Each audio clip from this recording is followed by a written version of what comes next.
Donc, on va créer l'intervalle de confiance. Donc, on va créer un intervalle de valeur plausible pour l'estimation. Donc, le démarche est toujours la même chose. Vous allez voir ce slide encore souvent.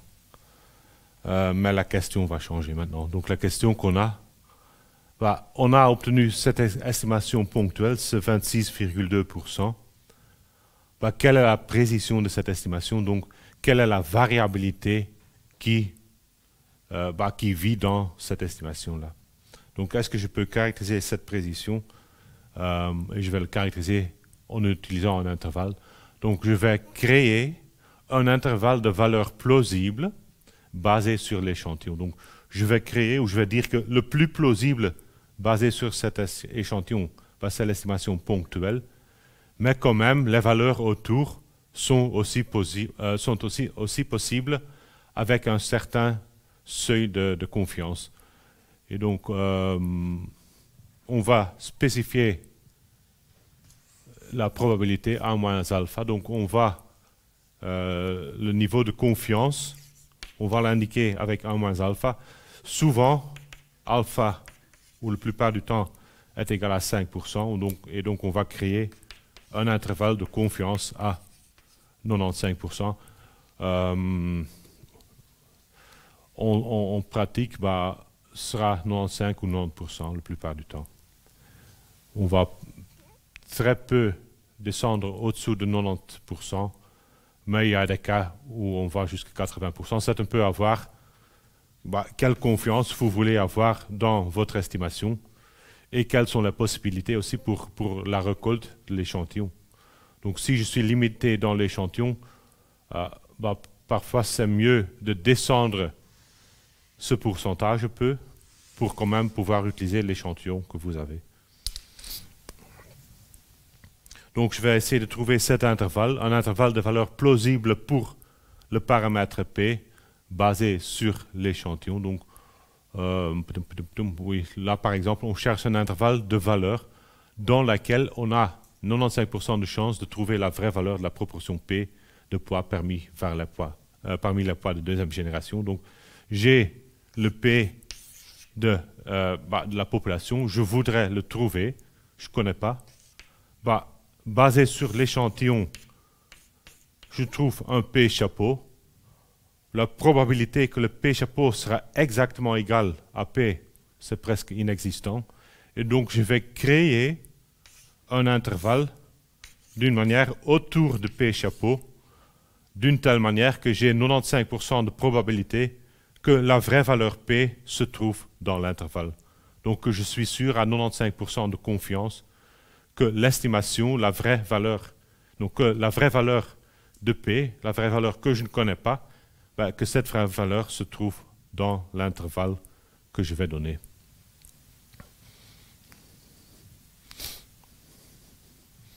Donc on cherche un intervalle de valeurs, donc on cherche une limite inférieure, limite supérieure pour l'intervalle, d'une telle manière que si je vous donne cet intervalle-là, il y a une probabilité A moins alpha, donc le 95%, que le P se trouve dans cet intervalle.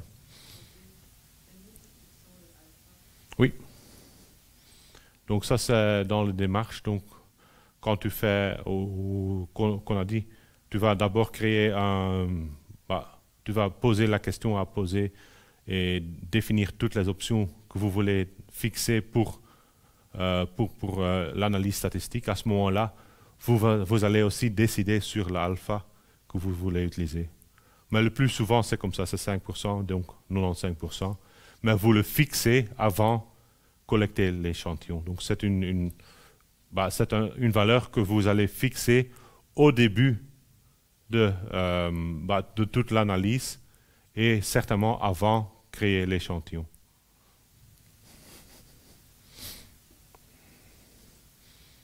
Donc l'objectif, on a un peu la même question. Je veux estimer la proportion, mais je ne veux pas seulement avoir la proportion, je veux maintenant associer une mesure d'incertitude. Donc je veux associer un intervalle de confiance à cette estimation ponctuelle. Le modèle reste le même. Donc j'ai encore ce modèle-là, la x1 jusqu'à xn suivent une loi de Bernoulli avec paramètre p. J'ai besoin d'une hypothèse en plus. J'ai besoin du fait que np et n fois 1 moins p soit au moins 5.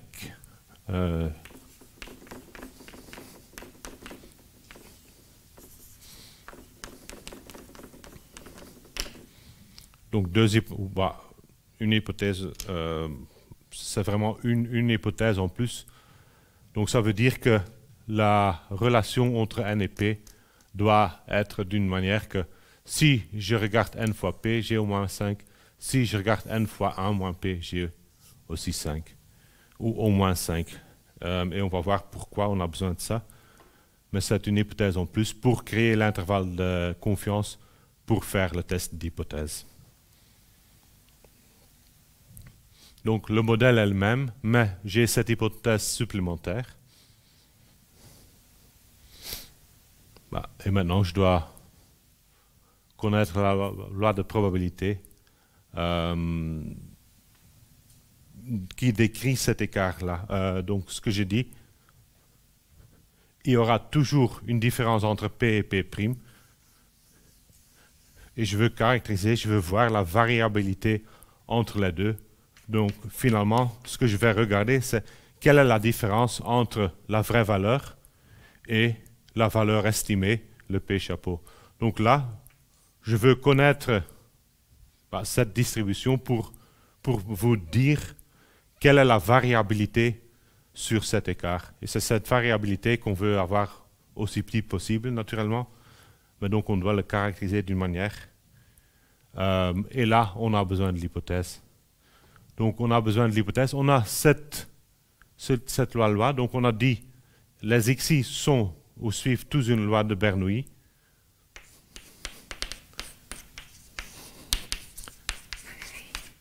J'ai l'estimateur P chapeau qui est la somme des xi divisé par n. Je peux, ou j'ai dit que c'est une variable. Donc, cette variable-là, il a une espérance, il a une variance, L. Et je sais le calculer aussi.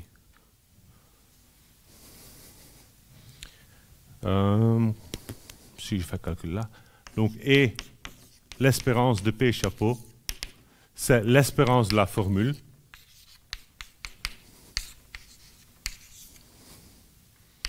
On a vu hier que pour une espérance, une constante, on sait mettre en évidence. Donc, c'est 1 divisé par n, l'espérance d'une somme, mais l'espérance d'une somme, c'est la somme des espérances.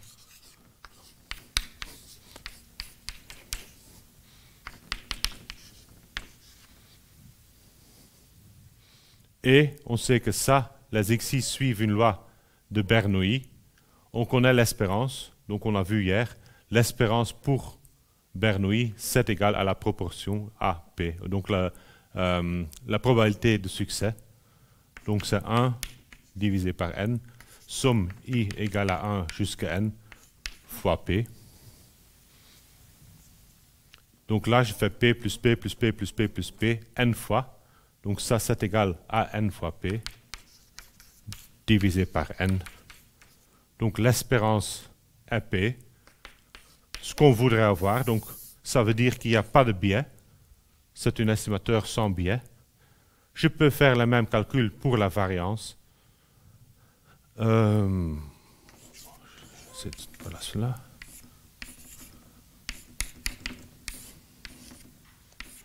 Pour une variance, si je mets la constante en évidence, j'aurai la constante au carré. Donc c'est le 1 divisé par n carré. La variance de la somme des xi.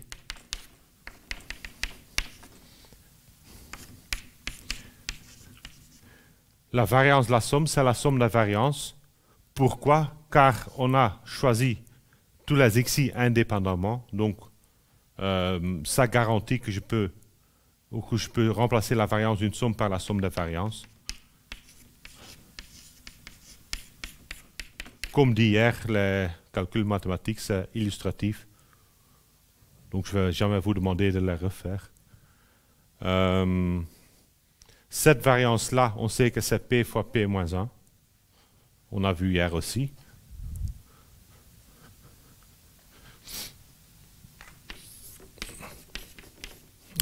P fois 1 moins P.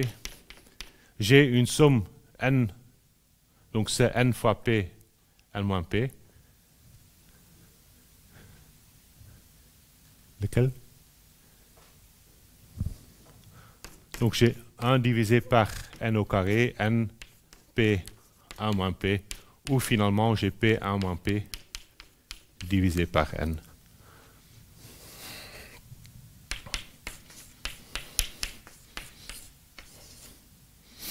Donc je connais l'espérance de cette variable, je connais la variabilité ou la variance de cette variable. Ce qui est maintenant aussi important, on connaît la loi de distribution aussi, et on pourrait l'approximer par la loi normale. On pourrait l'approximer par la loi normale à cause de cette hypothèse-là. Si cette hypothèse n'est pas valable, l'approximation normale n'est pas valable. Et dans ce cas, on devrait faire tout calcul tout différemment et ça va compliquer les choses. Donc on veut vraiment avoir que NP soit 5, N fois 1 moins P soit aussi 5. Et donc là, j'ai la distribution de P chapeau approximativement qui suit la loi normale. Loi normale avec une espérance ou avec une moyenne théorique de P et une variance théorique de P fois 1 moins P.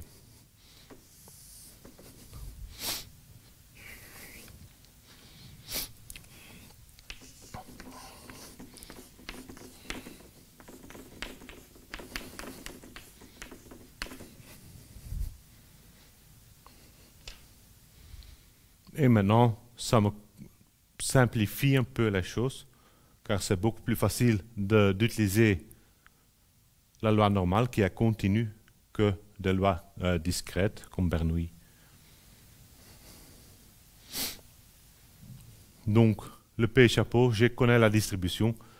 Ce que ça veut dire, c'est d'une manière, la valeur moyenne de P ou de P chapeau, c'est la vraie valeur de P. Donc, ça veut dire qu'il n'y a pas de biais. Si je regarde la moyenne théorique de l'estimateur, bah, je trouve la moyenne que je devrais trouver. Donc si j'aurais un échantillon de taille infinie, ou si j'ai une taille assez large, bah, ce que je trouve va vraiment être la valeur que je devrais trouver. Donc il n'y a pas de biais, il n'y a pas de différence systématique entre l'estimation en théorie sur toute la population et la vraie valeur. Donc c'est sans biais. C'est la première partie, l'espérance est égale à P. La variance, c'est P fois 1 moins P divisé par N. Donc là, ça veut dire que la dispersion va dépendre de N, donc de la taille de l'échantillon. Si la taille de l'échantillon augmente, bah, la variance va diminuer, car je divise par une valeur qui est plus grande. Mais il sera aussi dépendant de la valeur P, donc de la valeur de probabilité de succès. Et en plus, bah, c'est une loi normale, j'ai le N, donc les probabilités sont symétriques. Donc j'ai une courbe comme ça qui est symétrique autour de P, donc autour du centre. Donc je n'ai pas de biais, j'ai une dispersion caractérisée par P et N, et les écarts, le P moins P chapeau, donc le P chapeau se trouve quelque part sur cette ligne-là, bah, les écarts à gauche et les écarts à droite ont la même probabilité. Donc j'ai une distribution symétrique.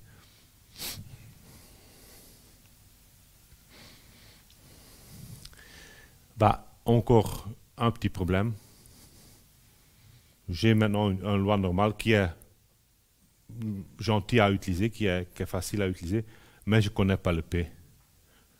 Donc je dois trouver une manière de quand même utiliser ce qu'on a. Donc qu'on a la loi normale, mais éviter le P. Et pour ça, on va calculer une autre statistique, on va calculer une variable aléatoire pivot.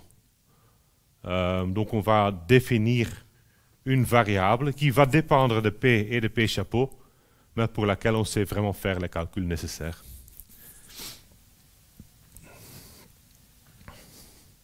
Et donc là, on va utiliser la loi normale standard, donc centrée réduite. Si je prends x, je retire son espérance, je divise par l'écart type, alors la distribution A moyenne 0, variance égale à 1. La moyenne théorique, l'espérance, oui. Donc oui, mu, je vais parfois dire moyenne, c'est la moyenne théorique, c'est l'espérance. Mais bon, l'espérance, c'est une moyenne aussi, mais théorique et la moyenne de l'échantillon, c'est la valeur qu'on calcule. Donc pour notre cas, je l'ai mis là, le P chapeau, P et 1 moins P, donc je connais la variable c'est P chapeau, je vais retirer l'espérance, P, et je vais le diviser par l'écart type, donc la racine de cette valeur-là.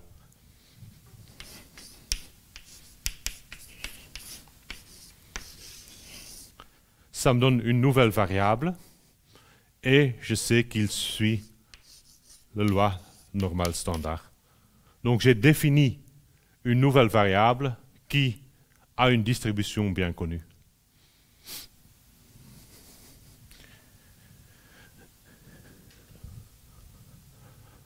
La deuxième approximation qu'on va faire, c'est je veux quand même calculer cette valeur-là, ou je veux être capable de calculer. Donc je vais remplacer le P par le P chapeau là, pour raison de simplicité, pour vraiment être, pour pouvoir calculer cette valeur-là.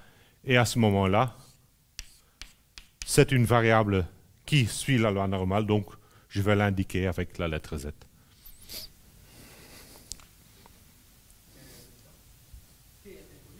Oui. P est inconnu. Mais vous allez voir comment on va l'utiliser.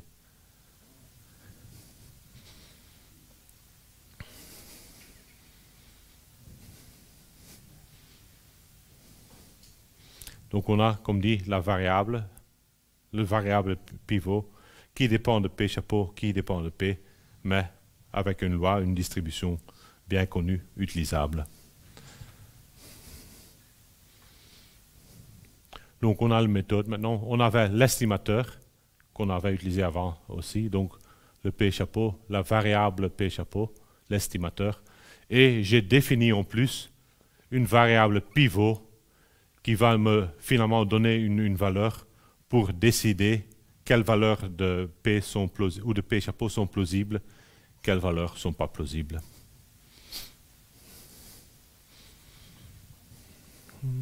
J'ai plus besoin de ça. Non.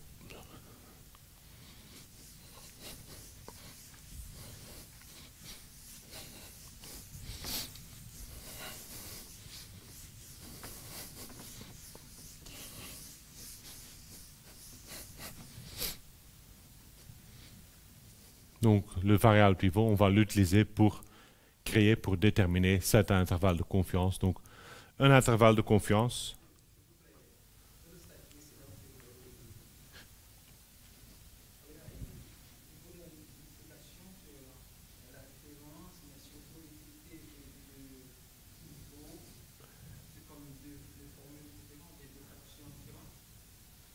Estimateur et pivot. Oui, finalement, oui. Donc l'estimateur, on va utiliser l'estimateur pour trouver l'estimation ponctuelle. Et le pivot, on va utiliser le pivot pour déterminer ou caractériser la dispersion. Donc pour déterminer la longueur de l'intervalle. Donc on a besoin des deux pour finalement créer l'intervalle.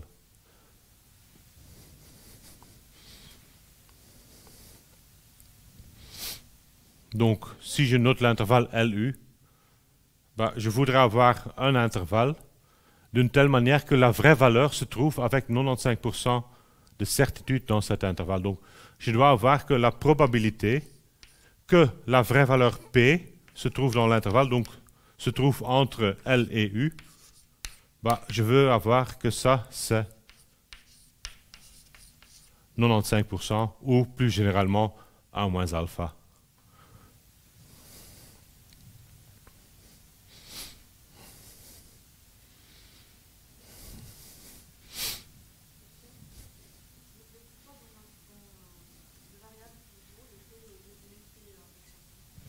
Car c'est plus facile. Donc, là, c'est la variable théorique. Donc, on divise, on soustrait l'espérance, on divise par l'écart type. Problème est, je veux trouver un intervalle de P. Je connais P, pas P, mais je connais le P chapeau. Et on dit que P chapeau, c'est une bonne approximation de P. Dans mes calculs, bah, je préfère de pouvoir calculer l'espérance ou la variance quand même. Et donc, pour ça, je vais approximer le P par P chapeau. Simplement pour me faciliter la vie. Autrement, j'aurai le P à différents endroits dans l'intervalle et ça va vraiment compliquer tout. Et bah, ça va compliquer. Je ne sais même pas calculer la limite de l'intervalle dans ce cas. Donc, je vais dire que le P chapeau, bah, on va utiliser l'échantillon. L'échantillon est normalement représentatif pour la population. Donc, le P chapeau sera une bonne approximation de P. Et donc, si je remplace P chapeau ici, ce sera une bonne approximation de la variance ou de l'écart type. C'est pour ça qu'on fait. Et donc là, par cette approximation-là, je ne suis pas exactement la loi normale standard, mais je suis encore très proche de la loi normale standard. Donc c'est une loi normale, c'est une variable qui suit approximativement la loi normale standard, mais on va l'ignorer, on va dire bah, c'est la loi normale standard et je vais faire les calculs comme ça. Mais la raison de changer, c'est vraiment pour faciliter le calcul. Les lettres L et U, vous les choisissez comme ça ou elles ont des significations? Lower and upper sont les lettres qu'on utilise normalement, mais la plupart des bouquins sont en anglais. Et donc c'est L pour lower, U pour upper bound. Oui, et donc on doit déterminer les valeurs L et U.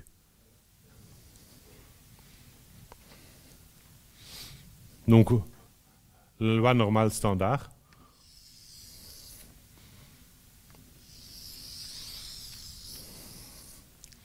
Je sais qu'il est centré autour de 0. Je connais la quantile, donc je vais utiliser la quantile. Ouf, c'est pas du tout symétrique là. Je vais quand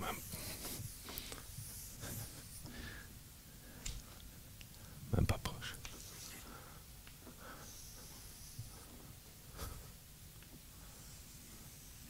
Ouais, c'est un peu mieux. Pas exact, mais c'est mieux déjà. Donc je veux avoir un intervalle autour du centre qui contient avec 95% de certitude cette valeur-là. Bah, là, on a vu hier dans les exercices, on peut toujours réécrire cette probabilité en termes de z. Donc ce que je vais faire, c'est je vais retirer la variance, l'espérance divisée par l'écart type. Donc si je fais là, je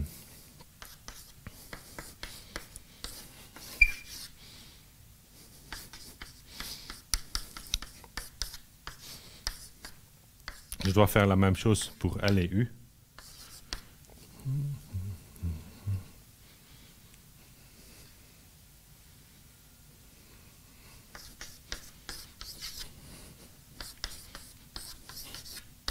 Et j'aurai encore la même probabilité. Je suis un peu trop vite là. On va discuter plus tard. Mais donc là, pour Z, si je regarde le standard normal, bah, je veux trouver un intervalle qui contient 95% de la masse Donc une probabilité de 95%. Donc là, un intervalle où en général 1 moins alpha.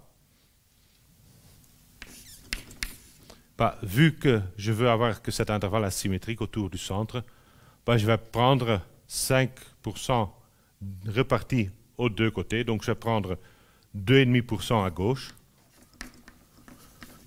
ici, et 2,5% à droite, là, ou en général, alpha divisé par 2 et alpha divisé par 2. Maintenant, je connais les valeurs qui sont là, car c'est défini par la quantile. Donc la quantile, ici, c'est le quantile pour la loi normale, donc on l'indique avec z, 1 moins alpha divisé par 2. Attends. Je vais garder la même couleur.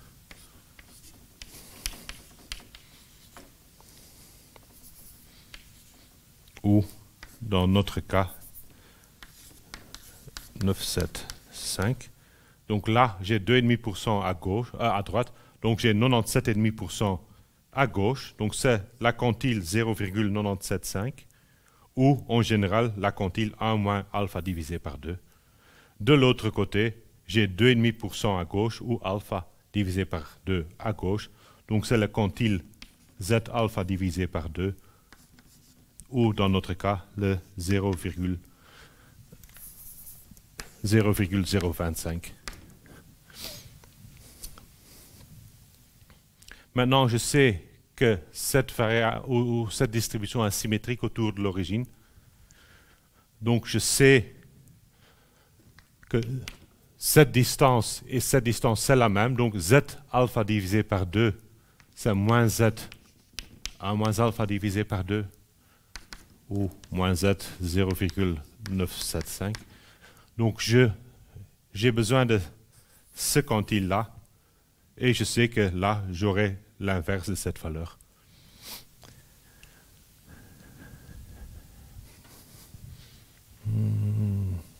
Je vais le noter comme ça quand même.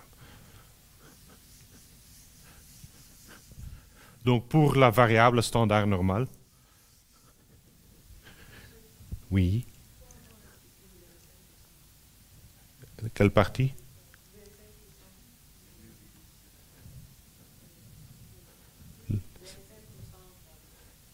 C'est là, le pourcentage? Oui, car je veux avoir 95% de probabilité. Donc, je voudrais avoir une confiance de probabilité de 95%. J'avais dit que je veux avoir une certitude de 95% que la vraie valeur se trouve dans l'intervalle. L'intervalle, bah, il sera symétrique autour du centre de l'intervalle. Donc, je regarde un intervalle symétrique. Je regarde un intervalle pareil. Bah, donc, ça veut dire, vu que la distribution est symétrique, 95% au centre, ça veut dire que j'ai 5% qui n'est pas dans le centre. Bah, je dois avoir la moitié à gauche et la moitié à droite. Donc, 2,5 à gauche et 2,5 à droite. Donc, c'est pour ça l'alpha divisé par 2 ou le 2,5.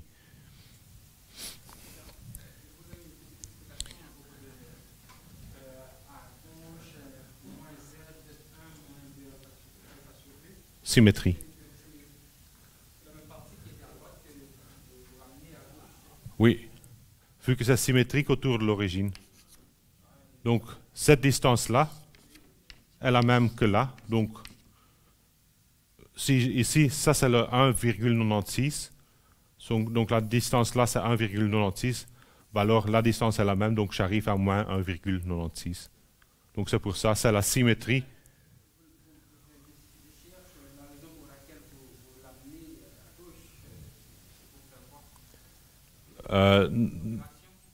Bah, je ramène à gauche car c'est un intervalle. Donc j'ai le centre de la distribution. J'ai un intervalle autour du centre qui est symétrique. Autrement, ce n'est pas vraiment utile. Et donc pour ça, j'ai 2,5% là, 2,5% là.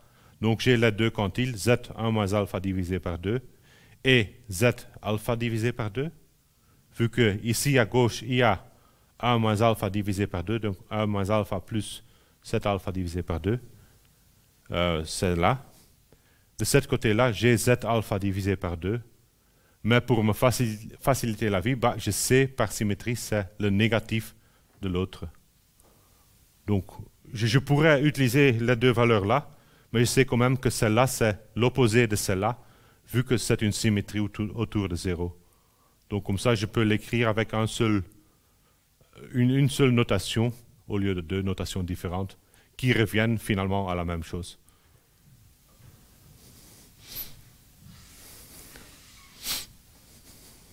Et donc là, pour cette variable-là, ou pour cette distribution-là, j'ai que la probabilité de se trouver entre moins z1 moins alpha divisé par 2 et z1 moins alpha divisé par 2, celle-là est... je vais le faire autrement.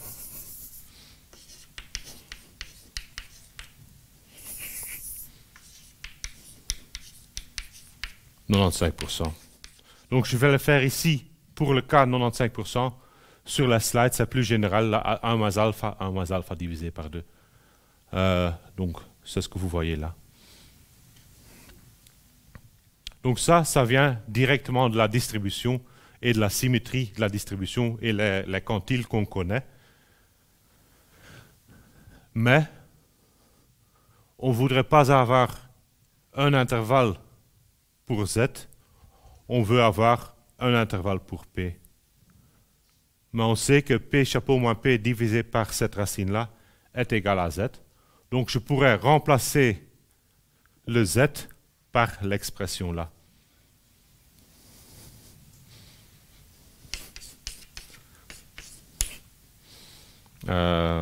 Moins z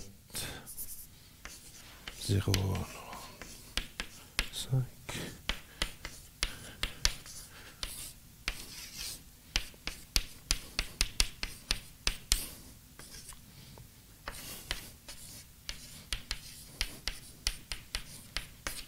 Comme ça. Donc là, j'ai rien fait. La première étape venait de la distribution normale centrée réduite. La deuxième étape, je sais que cette variable est z, donc je remplace simplement z par cette expression-là. Et maintenant, ce que je vais faire, bah, je vais isoler le p, car je voudrais connaître un intervalle autour de p. Non, oui, p. Je veux connaître un intervalle pour p, donc je vais isoler le p pour avoir un intervalle qui se trouve autour de p.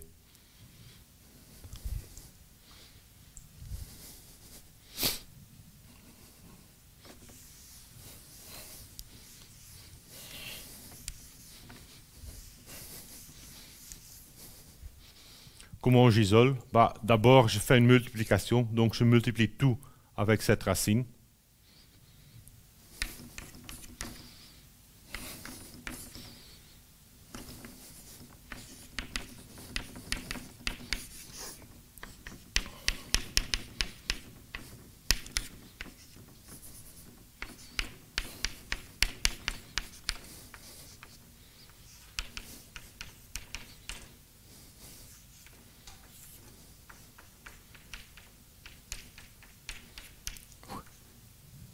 J'ai écrit un peu trop grand. C'est encore égal à 95%. Mais donc, j'ai multiplié tout avec la racine.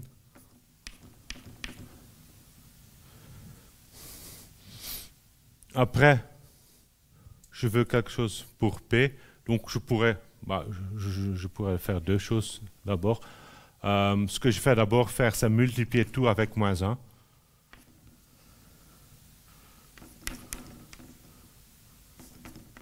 Et vous verrez directement après pourquoi je fais ça.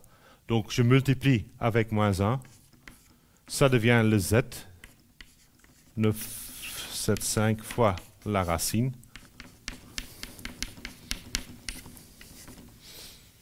Là, j'aurai p moins p chapeau. Et là, j'aurai moins z. Fois la racine.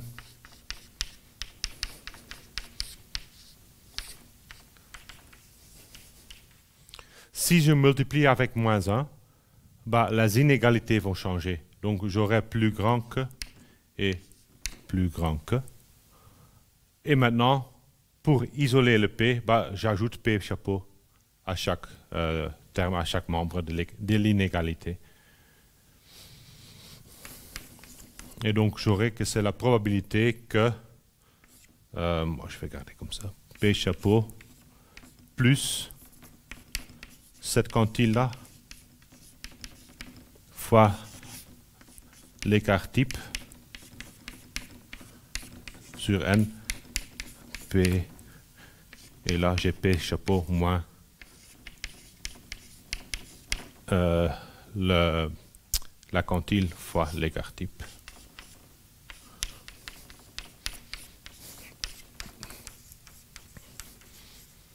Voilà.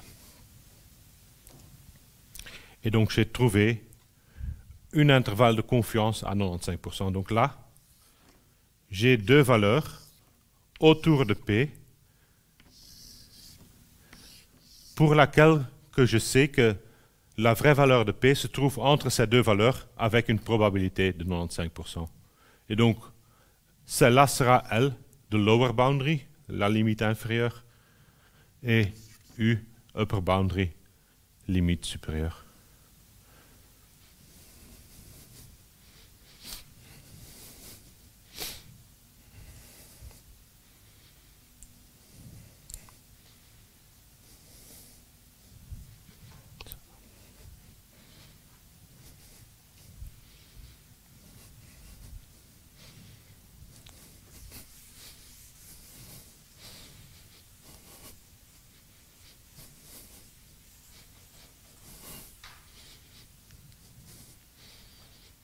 Et donc, si je regarde en termes plus général, j'ai le lower boundary et l'upper boundary qui sont presque les mêmes.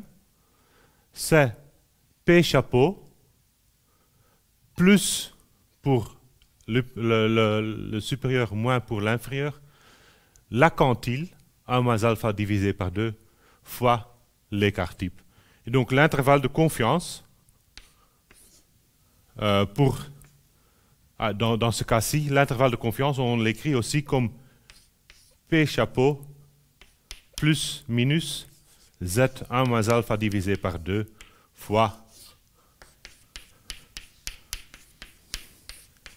l'écart type.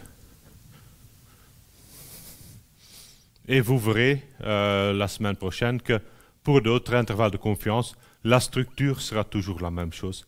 Donc, la structure de l'intervalle de confiance, c'est facile à retenir, c'est l'estimateur plus minus une quantile désirée.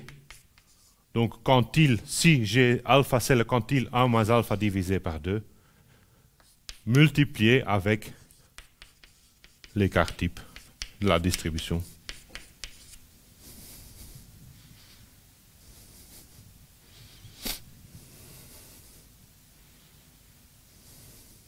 Donc IC, intervalle de confiance, l'estimateur, plus pour la limite supérieure, moins pour la limite inférieure, fois le quantile, 1 moins alpha divisé par 2, fois l'écart type là, de l'estimateur.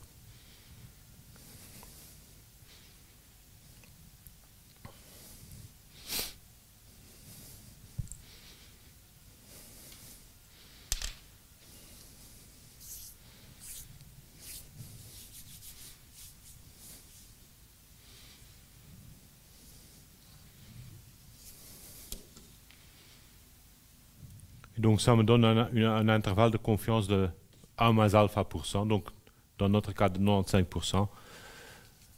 Là, l'intervalle de confiance, le P chapeau c'est un estimateur, donc je ne connais pas la valeur, pour autant que je n'ai pas fait les observations. Donc là, c'est l'intervalle variable, l'intervalle aléatoire, qui est basé sur les variables, les xi majuscules et l'estimateur P. Dès que j'ai pris mon échantillon, je vais remplacer l'estimateur là par mon estimation ponctuelle, donc par l'estimation que j'ai calculée sur l'échantillon.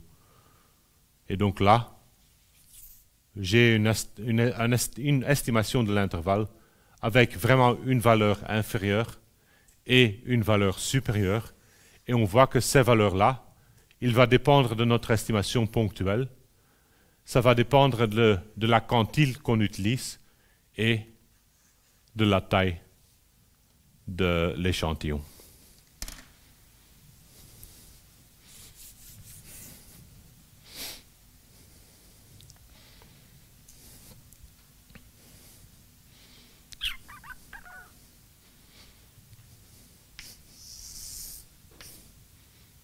Donc, certainement dans cette notation-ci, vous voyez que l'intervalle de confiance est un intervalle symétrique, symétrique autour de l'estimateur. Donc ça, c'est le centre de l'intervalle. L'estimateur, c'est le centre. Et la quantile multipliée avec l'écart type, ça constituera la marge d'erreur au niveau 1 moins alpha pour l'intervalle de confiance. Donc, c'est toujours l'estimateur plus minus une certaine marge d'erreur et.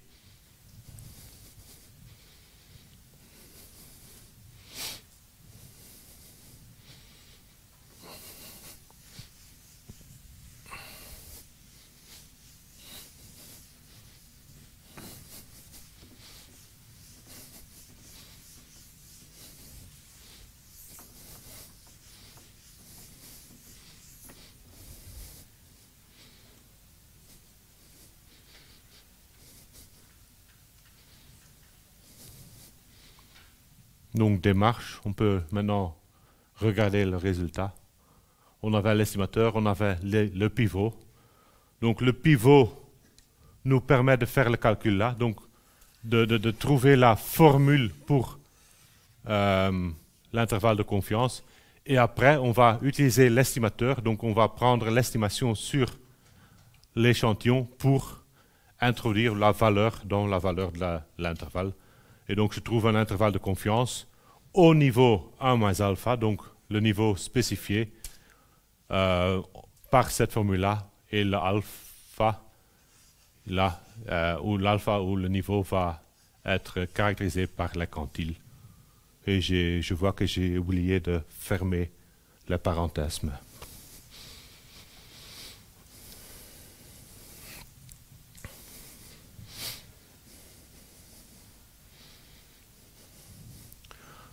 Donc, on doit encore vérifier l'hypothèse. Donc, on ne sait pas vérifier NP, vu qu'on ne connaît pas exactement P. Donc, on va vérifier NP chapeau dans l'échantillon. Donc, on prend l'estimation là, dans notre cas le 26,2%, et on le multiplie avec N, et on fait la même chose pour le 73%, et le multiplie par N. Oui, il est là. Donc, pour l'exemple des poids verts, question, on a la proportion, on va regarder la proportion, mais on veut ajouter maintenant l'intervalle de confiance, donc on veut voir l'écart autour. Contexte reste le même, j'ai l'échantillon, j'ai mes observations, 428 poids jaunes, 152 poids verts, donc j'ai encore le même tableau, rien ne change là. Et maintenant, j'ai une estimation ponctuelle qui est donnée par 26,2% pour le poids vert. Je dois vérifier l'hypothèse supplémentaire. Donc, je dois faire n fois P observé, donc le P chapeau observé. Donc, n fois ça, donc 580 fois le 26%, c'est 151. N fois 1 moins P, c'est 428. Donc, les deux sont plus larges que 5. Et je peux vraiment utiliser la formule pour calculer l'intervalle de confiance. Ce que je fais aussi dans ce cas. Donc, l'intervalle de confiance, je peux calculer l'erreur et après c'est P chapeau plus ou minus l'erreur. L'erreur, c'est Z N975. Donc, je regarde un intervalle de confiance à 95%. Alpha est égal à 2. Donc, ça, c'est Z1 moins alpha divisé par 2, donc 97,5%. C'est une valeur qui est utile à connaître par cœur, car c'est une valeur que vous allez rencontrer souvent, c'est le 1,96. Donc c'est cette valeur-là. Et l'écart type, c'est le 26% fois 1 moins 26% divisé par la taille, 580. Je prends la racine. Donc la marge d'erreur est de 0,3 ou 0,036. Et donc je trouve un intervalle de confiance pareil. Donc l'intervalle de confiance, c'est le 26,2%. L'estimation ponctuelle, plus ou minus le marge d'erreur qui est 3,6%. Ou si je le calcule, c'est 22,6% jusqu'à 29,8%.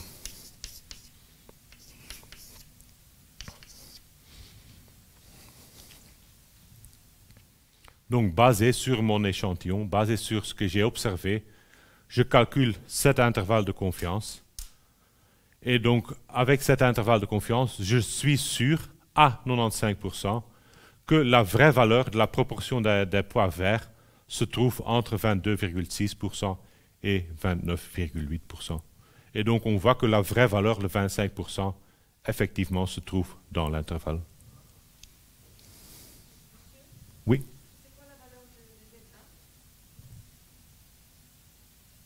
De quoi? Z? Quel Z1? Ah, c'est la quantile, la distribution. Donc, on a vu hier la quantile. Tu as le tableau avec tous les quantiles.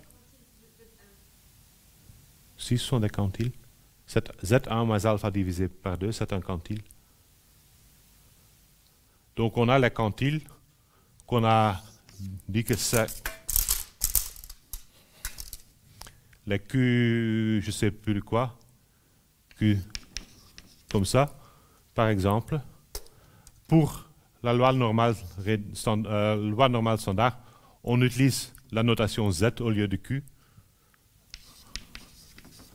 0,25, ça veut dire que c'est la valeur dans la loi normale réduite, pour laquelle il y a 25% à gauche et 75% à droite.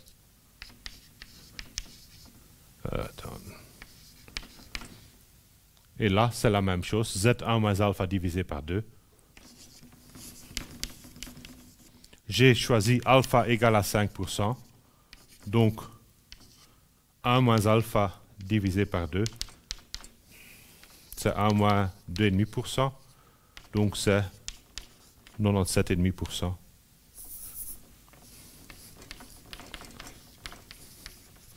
Et donc, cette quantile-là, dans mon exemple, c'est le quantile à 97,5%, donc c'est la valeur qui se trouve là, où il y a 2,5% à droite et 97,5% à gauche. Mais donc, en général, autant que je n'ai pas spécifié alpha, c'est cette quantile-là qu'on aura. Et donc, les quantiles, vous pouvez les retrouver dans ou bien le tableau, ou bien en utilisant le logiciel, avec le Q-norm, la fonction Q-norm. Ça te répond la question? Comment on a obtenu le 1,96? Tu regardes le tableau. Oui. Ou tu prends la fonction Q-norm pour le trouver. Mais donc celle-là, c'est une valeur que vous verrez plus souvent. C'est celui qui correspond à 97,5%. Mais pour le trouver, oui, vous devez prendre le tableau ou le calculer.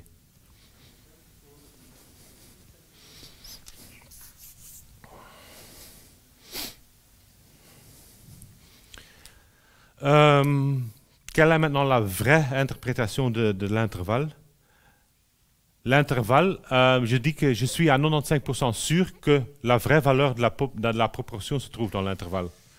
Dès que j'ai un échantillon, ce sont des valeurs fixes. Donc le 25% se trouve dedans ou se trouve pas dedans. Il n'y a pas d'incertitude à ce niveau-là. Il est dedans, oui ou non, donc 0 ou 100%. Il y a c'est déterministique. Ce que ça veut dire que si je répète l'expériment ou l'expérience, bah, 95% du temps, l'intervalle va vraiment contenir la vraie valeur. Donc si je répète l'expérience 100 fois, bah, en moyenne, 95% ou 95 des intervalles de confiance que j'ai calculés sur les 100 intervalles total, bah, 95 des intervalles vont contenir le 25%. Donc j'aurai, je vais le mettre là.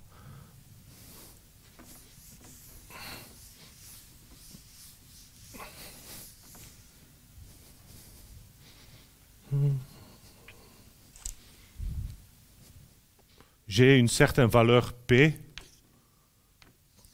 qui est fixe, qui est dans qui dépend de la population, inconnue mais fixe. Je prends un échantillon et je calcule un intervalle de confiance qui se trouve là, autour d'un certain P chapeau que j'ai calculé. Non, c'est pas. Je vais changer la couleur, c'est plus facile. Donc ça me donne un intervalle de confiance, comme ça. Je fais l'expérience une deuxième fois, ça me donne un autre intervalle de confiance, etc. Bah, les intervalles de confiance, ce sont aussi ils dépendent des variables aléatoires, le P chapeau. Donc, il va dépendre de l'échantillon. Donc, les valeurs dépendent de l'échantillon. L et les U vont varier. Bah, par hasard, je peux toujours trouver un intervalle qui ne contient pas la vraie valeur de P, mais en moyenne, 95% des intervalles que je vais calculer, bah, ils vont contenir P. Donc, l'incertitude est au niveau des limites de l'intervalle, mais dès que j'ai calculé, bah, ou dès que j'ai mis les valeurs là et j'ai un intervalle fixe, bah, c'est dedans ou pas. Donc, sur 100 intervalles calculés, en moyenne, 95 intervalles contiennent la vraie valeur, mais par hasard, il y a 5% de cas où je fais quand même une petite erreur, juste à cause de la caractère aléatoire de l'échantillon. Mais donc, c'est le mieux qu'on sait faire. On ne sait jamais créer un intervalle où on est à 100% sûr, car à ce moment-là, l'intervalle sera énormément large. Bah, si je vous dis que la pourcentage se trouve entre 0 et 100, oui, je suis sûr, mais ça ne donne pas d'information, car c'est toujours vrai. Donc là, l'incertitude se trouve au niveau de l'intervalle aléatoire, mais dès qu'on a calculé les valeurs, bah, ça devient un intervalle fixe qui contient ou ne contient pas P, mais on assume que c'est un intervalle qui va contenir P, c'est le mieux qu'on sait faire. Oui.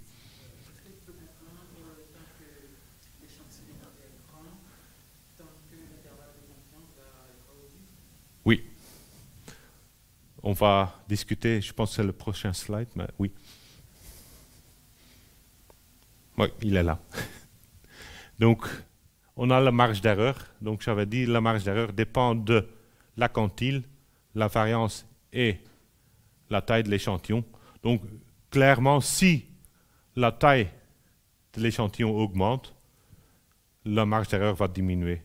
Ce qui est logique. Donc, si je prends plus d'observations, j'ai plus d'informations que je collecte, et donc mon estimation sera plus précise. Donc, il y a moins de variabilité, moins de dispersion autour de l'estimation, et donc la marge d'erreur diminue si n augmente. C'est plus facile de nouveau sur un dessin. Il va dépendre de la valeur estimée pour P, donc le P chapeau. Ça, on ne sait pas vraiment contrôler, on ne sait rien faire avec. Et il dépend aussi de la quantile. Si alpha, donc j'avais dit, je prends 1 moins alpha égale à 95%. Si maintenant je prends 1 moins alpha égale à 97%, ou disons même 99%, qu'est-ce qui va se passer avec la marge d'erreur?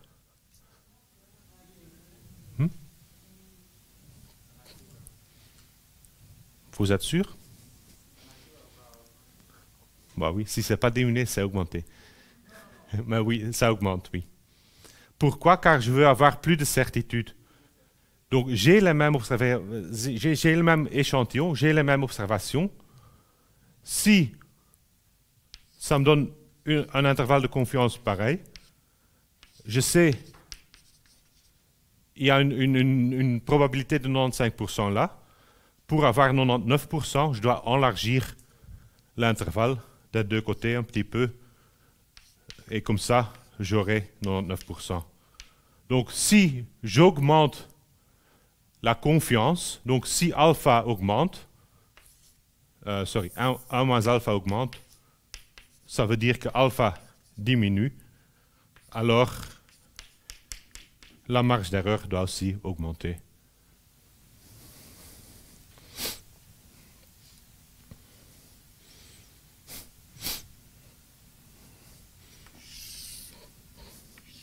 Ça se voit aussi sur le dessin. Donc j'avais pris Z975 pour le 95%. Si je veux avoir 99%, bah, je dois prendre là Z995 pour qu'il y ait 0,05 à droite. 0.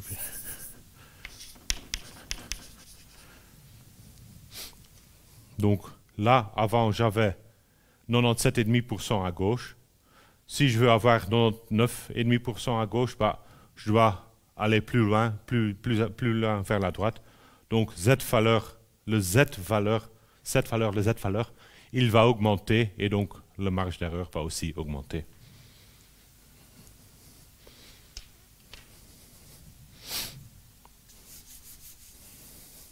Donc la marge d'erreur dépend de la taille de l'échantillon, de le niveau de confiance qu'on va choisir et POPS, là on ne sait rien faire, c'est basé sur l'échantillon.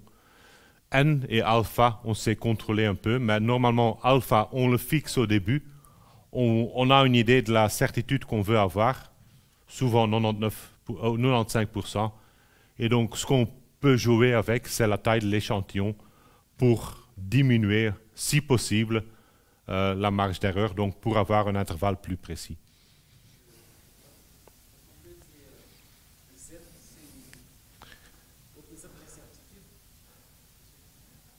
Bah, Z me donne une...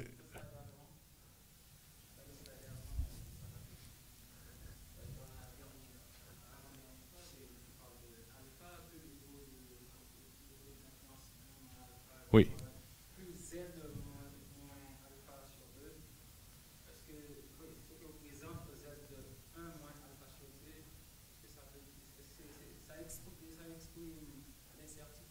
Oui, ça exprime la certitude. Donc, le niveau de confiance, c'est 1 moins alpha. Donc, je veux avoir une certitude, une confiance de 95%.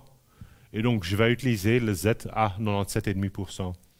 Si je veux avoir une confiance de 99%, bah, je vais utiliser là le Z 99,5% qui est plus grande que l'autre.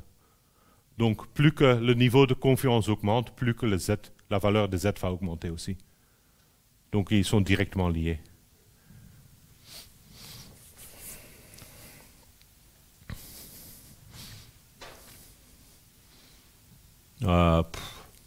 C'est pas trop important là.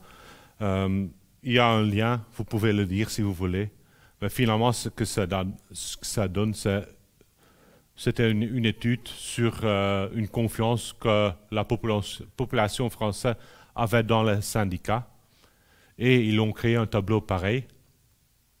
Ce qu'ils ont fait, là, ils ont donné une liste d'intervalles de confiance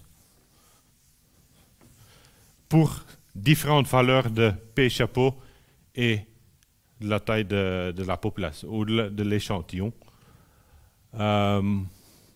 Mais finalement, ce qui est important, si vous reportez une proportion pareille, c'est important de toujours ajouter l'intervalle de confiance. Donc, toujours donner aussi la dispersion sur cette estimation ponctuelle. Donc, ajouter l'intervalle de confiance. Là, ce qu'on voit sur le tableau là, si le pourcentage est trouvé à 5 ou 95%, ça veut dire le P chapeau. Donc là, il y a l'estimation P chapeau. Donc, disons, je prends 10 ou 90%, c'est la même chose.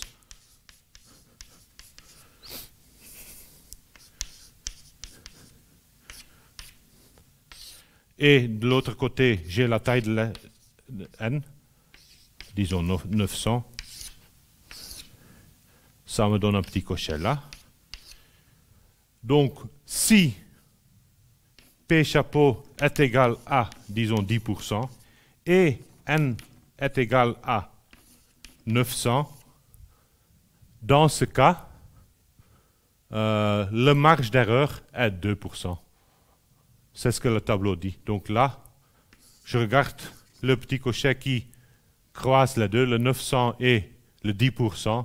Je trouve 2, là, le 2. Le 2 qui est marqué là correspond à une marge d'erreur de 2%. Et donc, je trouve un intervalle de confiance de 10 moins 2, donc 8% jusqu'à 12%. Mais bon, c'est déjà un cas extrême. Normalement, vous aurez un seul échantillon qui donne une estimation ponctuelle et un intervalle de confiance. Mais donc, ce que ce tableau montre quand même, c'est si la taille d'échantillon augmente, on voit que le marge d'erreur descend. Si le P varie, on voit aussi la variation de la marge d'erreur. Pourquoi c'est la même chose si j'ai une estimation 10 ou 90%? Ça revient là. Si P chapeau est 10%, le 1 moins P est 90%. Si P chapeau est 90%, le 1 moins 10 est 10%. Donc ça revient à la même chose. C'est regarder le poids vert ou regarder le poids jaune. Donc cependant, la classe qu'on choisit comme classe d'intérêt, on va changer l'estimation.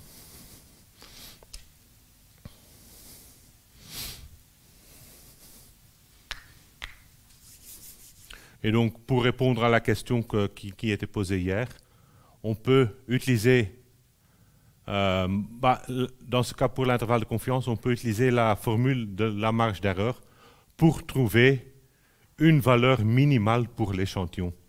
Donc, si j'ai une certaine question et je veux trouver, ou je sais à l'avance dire que je ne veux pas avoir une marge d'erreur qui est plus large qu'un 10% ou 5% ou n'importe. Donc si je sais fixer la valeur de E, dans ce cas-là, je fixe le E, je fixe le niveau de confiance et je peux calculer le nombre ou la taille de l'échantillon minimal que je devrais avoir pour avoir au moins cette confiance et au max cette marge d'erreur. Donc vous pouvez regarder la formule, mais ce sont des transformations très simples.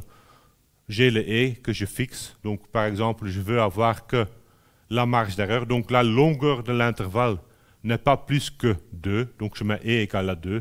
Je fixe le niveau de confiance à 95%, donc je prends le Z 0,97,5, donc le 1,96. Je ne connais pas la P observation, mais si je ne connais pas, j'utilise un demi.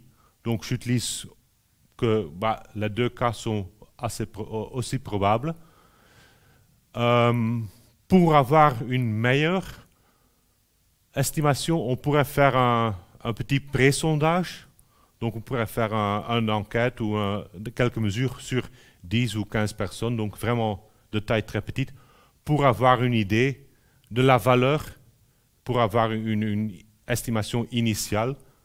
Et donc on va le mettre là dans le P observé, ce qui donne, si je ne connais pas, j'utilise 0,5, donc au carré 25, je divise par le E carré.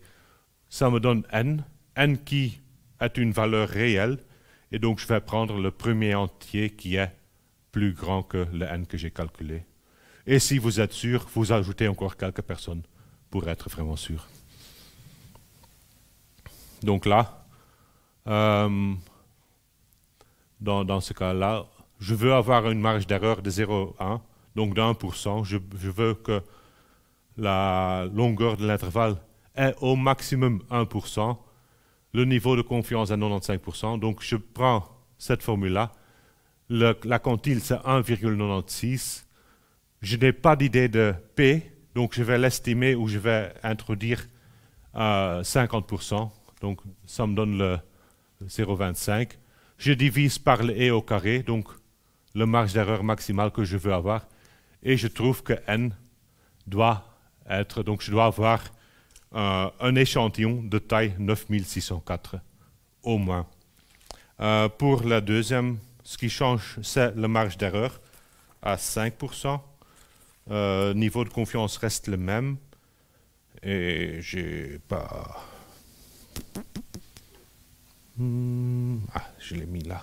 Donc là, donc celle-là reste le même. Niveau de confiance change pas. Mais la marge d'erreur augmente, donc 5% au lieu de 1%. Bah, je trouve une valeur, si je calcule exact, c'est 384,56 ou 0,16.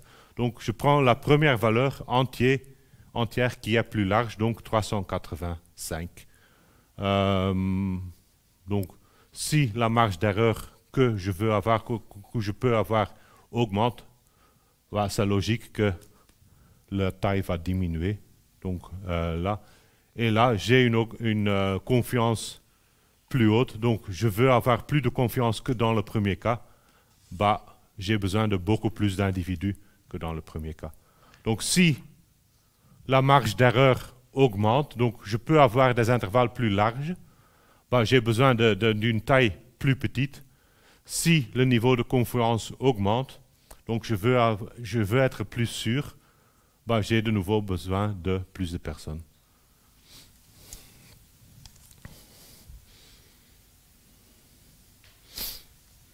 Et donc, pour conclure, on a un exemple.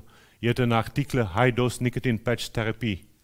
Donc, ils vont regarder s'ils peuvent aider des fumeurs en mettant des patchs de nicotine. Et c'était une nouvelle patch de nicotine, High Dose Nicotine Patch. Et ils disent que sur les 71 sujets, près de 70% se sont abstenus de fumer au bout de 8 semaines de traitement. Donc ils ont mis des patchs de nicotine sur 71 sujets pendant 8 semaines. Et après 8 semaines, ils ont vu que près de 70% sont arrêtés à fumer. Et on a calculé l'intervalle de confiance à 95%, ce qui me donne un intervalle 58 jusqu'à 81. Donc j'ai cette information-là. Bah, alors comment je vais interpréter cette phrase?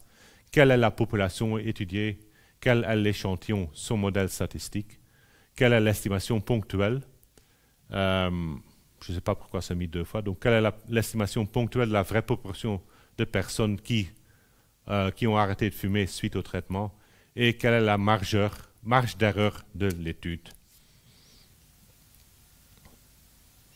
Donc, la population, tout bêtement, sont toutes les personnes qui pourraient être traitées. Donc dans ce cas-ci, c'est l'ensemble de fumeurs, on pourrait même dire l'ensemble de fumeurs mondial, donc toutes les personnes qui seraient éligibles d'avoir des patchs de nicotine. Mais bon, on n'a pas les caractéristiques précises pour les personnes qui sont incluses. Donc là, basé sur cette phrase-là, ben, je peux dire que c'est le potentiel de toutes les personnes traitées qui ont les mêmes caractéristiques que celles qui sont incluses dans l'étude. Mais sur ce que j'ai copié, on ne sait pas exactement définir la population, mais ça devrait être défini quand même dans l'article. L'échantillon qu'on a pris, c'était un échantillon de taille 71. L'hypothèse, et c'est une hypothèse implicite, c'est que ces personnes sont sélectionnées de façon aléatoire et indépendamment. On va normalement supposer que les chercheurs ont fait leur boulot d'une manière satisfaisante donc cette hypothèse est remplie. La variable qu'on va étudier, c'est abstention de fumer. Donc, est-ce que la personne a quitté fumer, oui ou non? Donc, une variable de catégorie, oui, non, succès, échec. Donc, c'est une variable qui suit la loi Bernoulli avec P, la proportion d'abstention, une valeur fixe dans la population, mais une valeur que je ne connais pas exactement, je veux estimer. Je veux l'estimer basé sur mon échantillon, donc je veux créer ou je veux voir l'estimation ponctuelle et aussi l'intervalle de confiance autour. Donc l'objectif c'était de voir ou de trouver, basé sur l'échantillon, les valeurs plausibles pour cette proportion d'abstention. Notre modèle, modèle là, j'avais X1 jusqu'à X71, 71 personnes, IID de la même distribution Bernoulli-P. L'hypothèse supplémentaire donc qu'on utilise pour créer l'intervalle de confiance, c'est le NP, N1 fois P est au moins 5%. Donc pour ça, on a besoin de la valeur observée de P. Si je vous dis ça, quelle est la valeur P chapeau observée?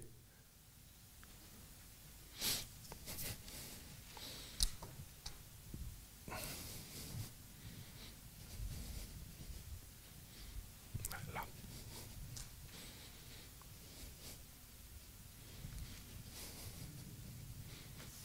Oui. Donc on pourrait dire, ils disent que c'est à peu près 70%. Donc, je ne sais pas pourquoi ils n'étaient pas plus explicites.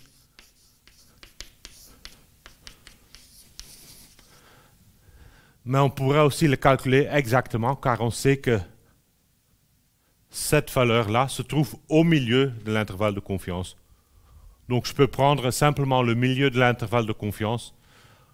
Donc, je pourrais prendre 58% plus, c'était 81%, divisé par 2, et je trouve que c'est 69,5%.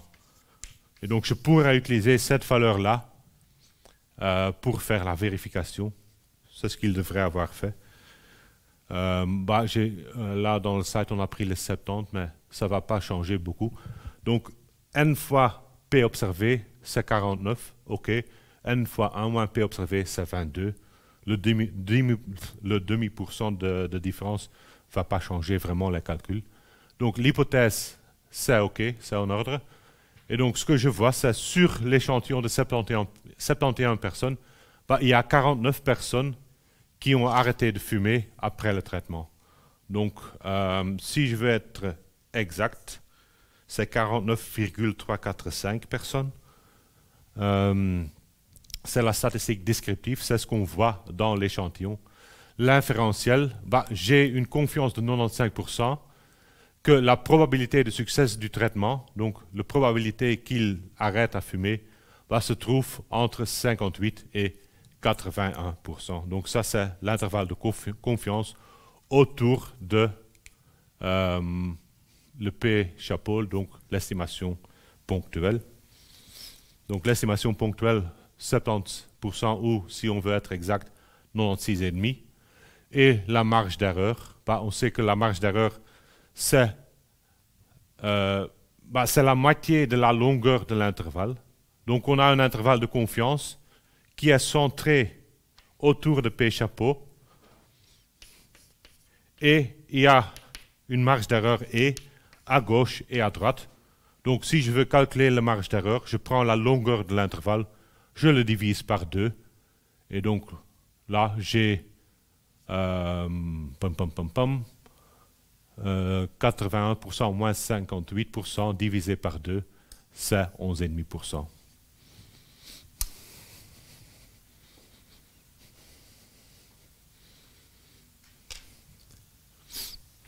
Voilà. Est-ce qu'il y a des questions sur l'intervalle de confiance?